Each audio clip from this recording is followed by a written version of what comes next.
দুইটা নামাজ আছে, এটা আমরা পড়ি না, বা অনেকে পড়ি অনেকে অবহেলা করি, কিন্তু এটা বড় ফজিলত আছে। বলবো, বেলাল রাদিয়াল্লাহু আনহু নাম শুনেছেন?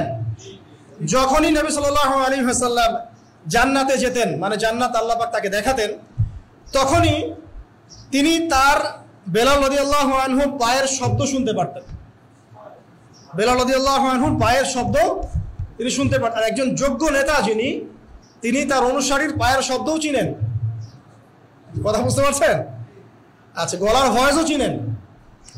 তো বেলাল রাদিয়াল্লাহু আনহুকে তিনি জিজ্ঞাসা করলেন, ইয়া হে বেলাল, তুমি কি এমন আমল করো যার ফলশ্রুতিতে তুমি জান্নাতে আমার সামনে সামনে হাঁটছো? সুবহানাল্লাহ। কোন বেলাল? যিনি একজন কৃতদাস ছিলেন, নিগ্রো, কালো, দেখতে হয়তো আপনার আমার মতো সুন্দর না, তাই না?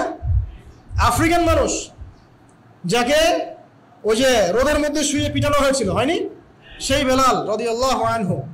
সুবহানাল্লাহ। তখন তিনি বলছেন, ইয়া রাসূলুল্লাহ, আমি তো এমন কোন আমল করি না, আপনারা যা করেন তাই করি, তবে যখনই আমার অজু ছুটে যায়, অজু ভেঙে যায়, আমি তখনই অজু করি, আর সেই অজু দিয়ে আমি 2 রাকাত নামাজ পড়ি।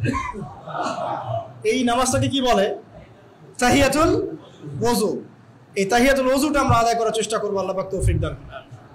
আরেকটা আছে তাহিয়াতুল মসজিদ। দেখবেন অনেকেই মসজিদে আসি আমরা ধাপ করে বসে পড়ি, তাই না? আসলে কিন্তু মসজিদে এসে 2 রাকাত নামাজ পড়ে বসা সুন্নাত। মসজিদে একটা হক আছে, মসজিদে আসলেন, 2 রাকাত নামাজ পড়লেন, সংক্ষিপ্ত আকারে পড়লেন, পড়ে বসবেন, এটা করা উচিত। আল্লাহ পাক তৌফিক এনায়েত করুন, আমিন। বেশি থেকে বেশি তওবা করার চেষ্টা করা উচিত। আর তওবা মানে শুধু আস্তাগফিরুল্লাহ ওয়া আতুবু ইলাইহি পড়া নয়। তওবার 2টো ভাগ আছে।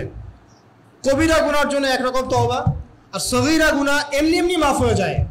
সগীরা গুনার জন্য একটা সগীরা গুনাহ হয়েছে, আপনি একটা ভালো কাজ করলেন, আগের গুনাহ মাফ। একটা গুনাহ হয়েছে, আপনি ওযু করলেন, চোখের হাতের সব গুনাহ মাফ। একটা গুনাহ হয়েছে, আপনি সদকা করলেন, গুনাহ মাফ।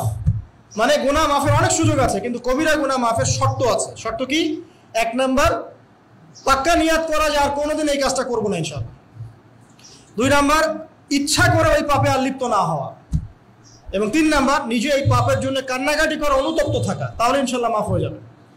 আরেকটা শর্ত আছে, যদি পাপটা অন্য কারোর সাথে সম্পৃক্ত হয়, যেমন ধরেন কারো টাকা মেরে দিয়েছেন, টাকা শোধ করেন নাই, যেটা আমাদের সমাজে ট্রেডিশন হয়ে গেছে এখন।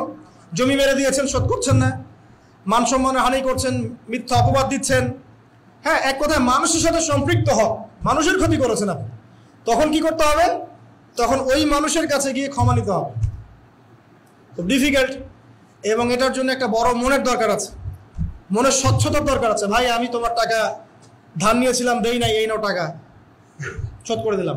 ভাই, আমি তোমাকে ভালো মন্দ বলেছিলাম, তোমার গীবত করেছি, আল্লাহ তোমাকে মাফ করে দেয়, তুমি আমাকে মাফ করে দাও।